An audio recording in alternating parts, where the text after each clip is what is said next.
Did you ever stop to think what it takes to make a sale? Well, it boils down to three things: a product, a prospect, and a salesman. Take any one of them away, and it's impossible to make a sale. That's why all three are so important. Right now, we have 2/3 of a complete sale: the product and the salesman. Only thing missing is the prospect. Today, we'd like to talk about who he is and where he is. For now, let's just call him Al. Sure, Al Sims, the man every salesman wants to meet. Funny thing, though, salesmen don't meet Al. Actually, they create Al. That's right, they create Al from, well, almost anyone. For instance, Al could be Ed Jones, who just drove past in a 3-year-old Pontiac. Maybe Al Sims is really Jim Smith, who lives in the next block and drives a Mercury. Or this may be Al Sims. Real name, Edna Brown. Now, the only way a Hudson salesman can find out who Al Sims really is to talk to him. Get him into a Hudson and let him drive. Then he'll discover that Al is anyone who has driven the great new Hudson. No one can experience the thrill of driving this car without wanting to own it. And the first rule of good salesmanship is to create a desire for the product.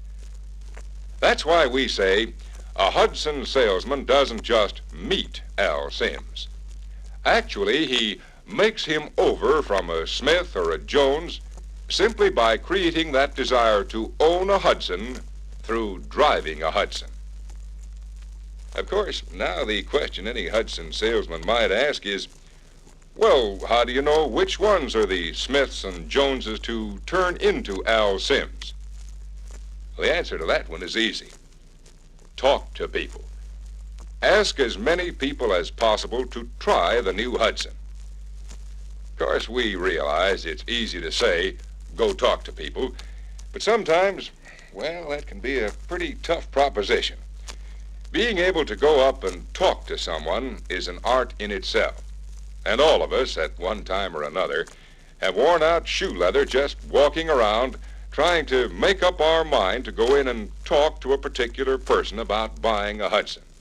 Even then, after we've made up our mind to go in, we sometimes sort of, well, secretly hope that maybe the man is out. Then we won't have to talk to him.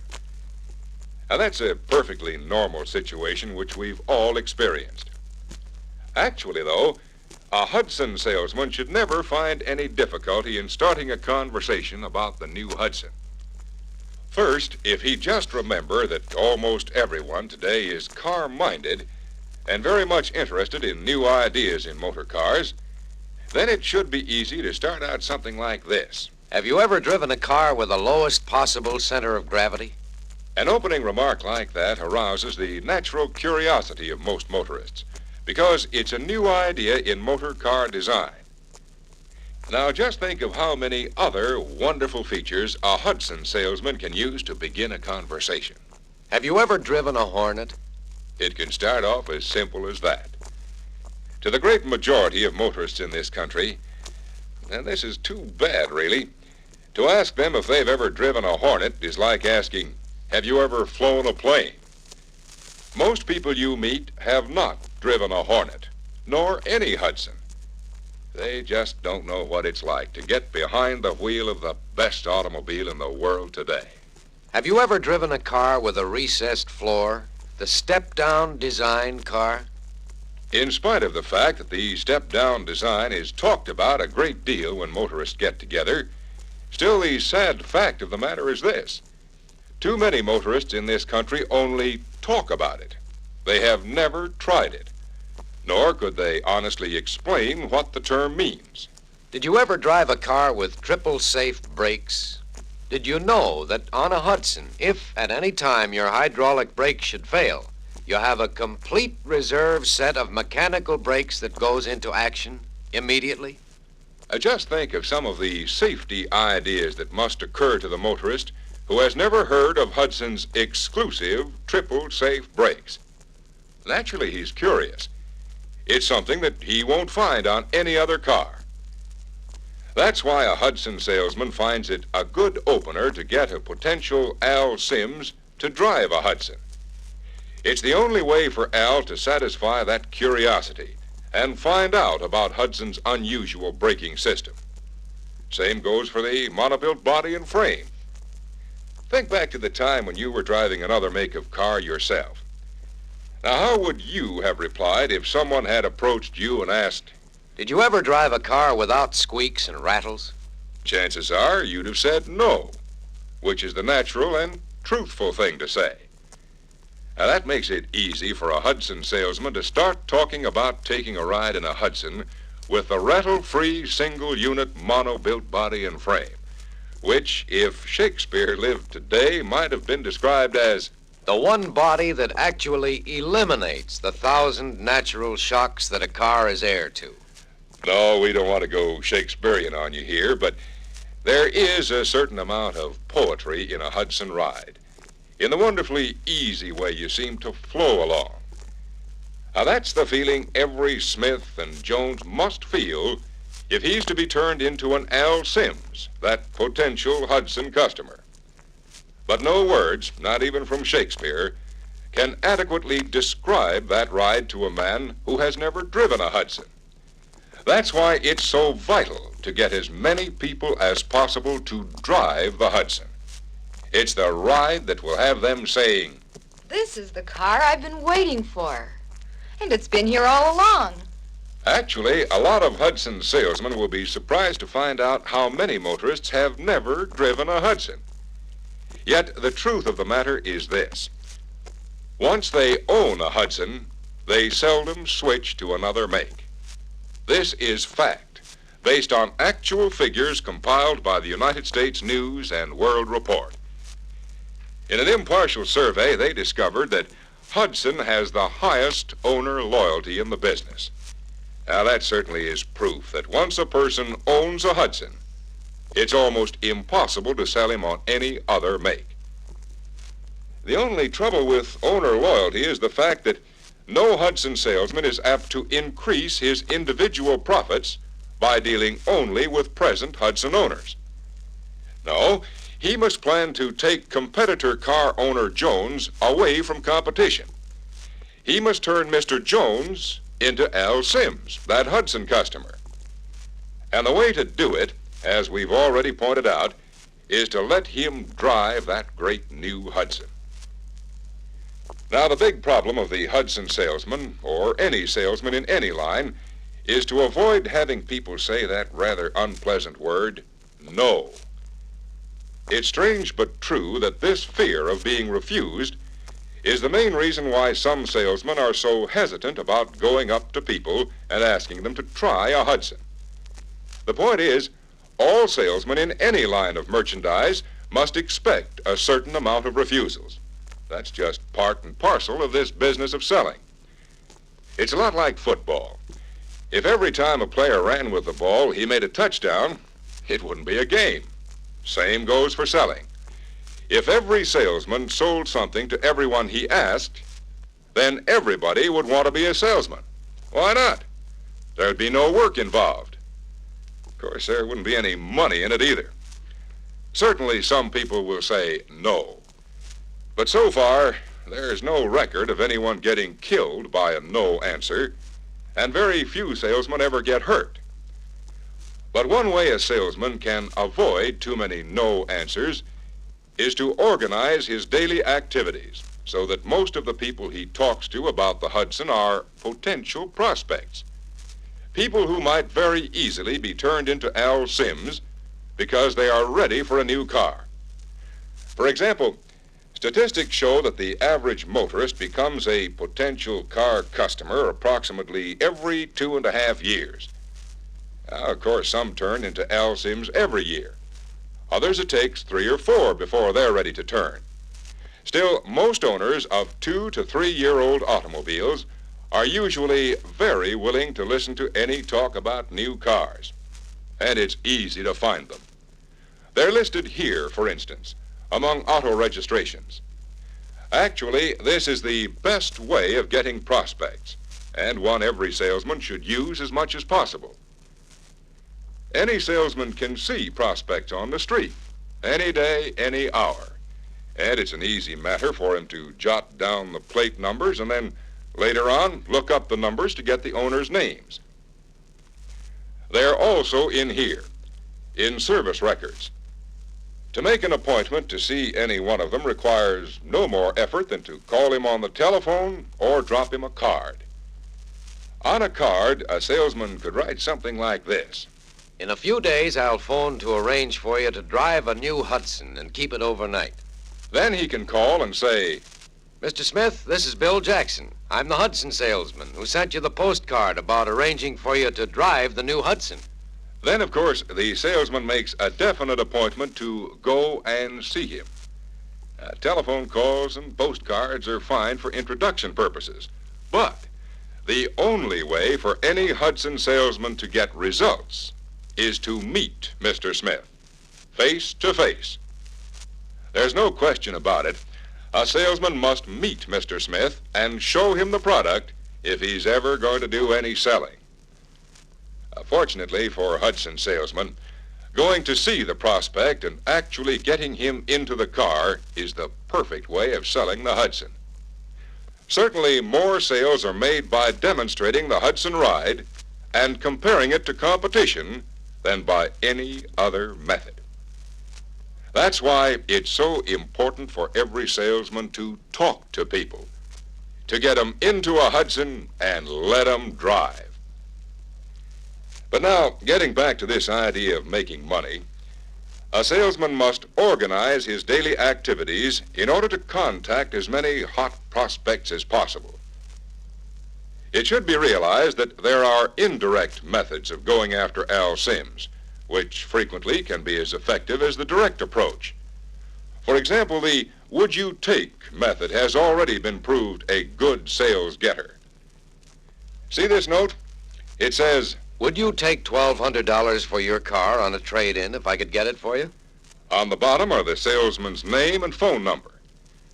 This note is placed under the windshield wiper or attached to the door handle of a car parked on the street or in a parking lot. Of course, it may be that when the owner reads his note, he may do this. On the other hand, many salesmen who have used this method know there's a good chance that an honest-to-goodness Al Sims may read the message, although he may not realize that he is a potential customer. More often than not, it's the note itself that starts him thinking about a new car, starts to turn him into Al Sims. Another indirect method of making contacts is to have this fellow do the legwork. Any parking lot attendant is in a good position to know who's in the market for a new car. And he's also in a position to recommend not only the Hudson, but a specific Hudson salesman. That salesman who asked him to be on the lookout for Al Sims. Yes, parking lot attendants, service station operators, friends, even the newsboy can be bird dogs, as we call them. Bird dogs who point out to the salesman people who seem to be ready to turn into Al Sims. By showing his appreciation with a reward when a sale is completed, and by making it a point to contact them regularly, every salesman actually can have his own sales force working for him. That's exactly what it amounts to, a small army of people helping him sell Hudsons. And here's the man who, perhaps more than anyone else, can help the salesman sell Hudsons. He's a man who just recently bought a new Hudson himself. Actually, every owner represents a source for more sales. If a salesman were to talk to the friends of a new Hudson owner, talk to his neighbors, talk to his fellow workers, and ask them, How about taking a ride in the new Hudson, same as your friend Al Sims just bought? He'd find some very willing potential customers, because this is a proven fact. A new Hudson owner likes to show off his new car, brag about it, sell it to his friends. That's the time for a good salesman to step in, right after the new Hudson owner has made his own brand of sales talk. Certainly it makes getting him into a new Hudson a lot easier with the way already paved. But now let's actually go out after one specific guy.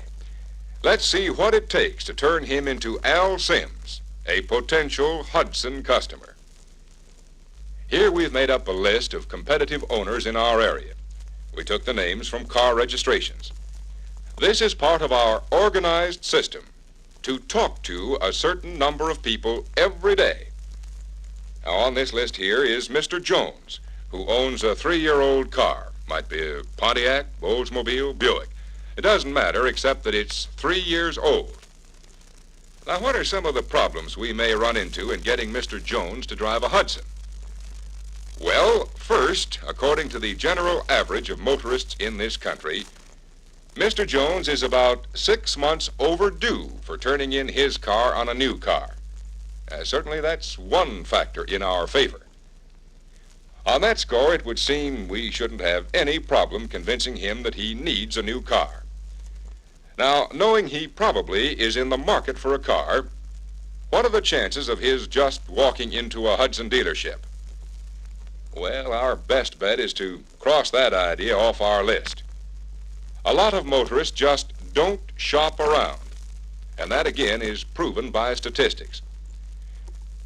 Now, if he needs a new car and isn't planning to do much shopping for it, what make of car will he buy if no one goes to see him? According to statistics again, chances are 2 to 1 he'll buy the same make again. Why? Well, the reason is very simple. It can be given in one word: habit. That's right, habit. Because habit buying is the easiest kind of buying. He's in the habit of driving this make. He's in the habit, probably, of going to the same dealer for service. He's in the habit of buying from the same salesman who sold him his last car. And that salesman, no doubt, has been talking to him about trading in his present car on a new one. You see, to fall back on that easy habit of just buying the same make again doesn't require too much time or effort. That's why so many people do it. Of course, you may ask, no matter how much easier it may be to just buy the same make of car again from the same dealer, won't he feel cheated in some way by not having, well, step-down design with monobuilt body and frame, for example? Well, the answer to that one is no. He won't feel cheated because he doesn't realize that his new car is lacking in many respects. Now, for 3 years, Mr. Jones has been driving the same car every day, and it's doubtful if he's driven anything else for these past 3 years. No one has ever told him that rattles are not standard equipment on all cars, that cars should not start to wear out in a couple of years, and that there is such a thing as triple safe brakes. No one ever bothered to tell him about them. Actually, he feels that a new model of the same make he's driving is just about as good as he can get. And certainly no one can blame him if he does buy the same make again, especially if he doesn't know what other car manufacturers have to offer, and especially if he doesn't know about the great new Hudson with its many exclusive features which no other salesman can offer him at any price. Now, this is where we can step in. Our first move might be a postcard saying we will call to arrange for a Hudson ride. When we call, a good opener might be, "Understand you're in the market for a new car." Someone like Mr. Jones would be apt to say, "How did you find out?" We can always say a friend of his told us, or that we'd heard about him, or we've seen him drive by and asked about him. The main point is to make that appointment to get him into the Hudson. The fact that he may be a habit buyer is sometimes a problem because he may say, "Yes, I'm planning to buy another car, but I'm getting the same make again." You see, some people don't like to be faced with the idea of making a decision, of having to choose between several makes of cars. It's easier for him to put us off by saying he's already made up his mind to buy the same car. It's easier to fall back on that old habit buying. Now is the time for us to use every bit of salesmanship we've got. Everything is fair in love and war and selling automobiles. And our strategy is definitely get him to drive that Hudson. Remember, once we get him into a Hudson, we really have the advantage all the way. Not only does he learn about features that other cars don't have, but actually, in his own mind, he's comparing a brand new Hudson to that 3-year-old car he's been driving every day. Certainly that gives us a tremendous advantage. When he climbs back into his old car after driving that new Hudson, he'll discover squeaks and rattles, and he'll find a definite all-around sluggishness that he never noticed before. He'll definitely be dissatisfied with his present car, and that's what we intended to do, to make him dissatisfied with what he's driving today, and what's more, make him dissatisfied with every other make of car once he's experienced the thrill and satisfaction that comes with driving a Hudson. To sum it up, to complete any sale, it takes Al, that potential customer. Who is Al? Well, Al is anyone who has driven the great new Hudson. He's the one who is most apt to be a customer. Now, where do you find him? You can find him in these car registration lists, especially among the owners of cars 2 years old and older. You can find him in your service records or see him on the street. He's in the phone book and the city directory. You can find him through bird dogs or through owners of new Hudsons, through would you takes. Yes, you can find him almost anywhere, almost any time. The thing to do is to talk to as many people as possible. Get 'em into a Hudson. Let 'em drive. Then you'll find that through performance, that great new Hudson will just naturally take over and sell itself.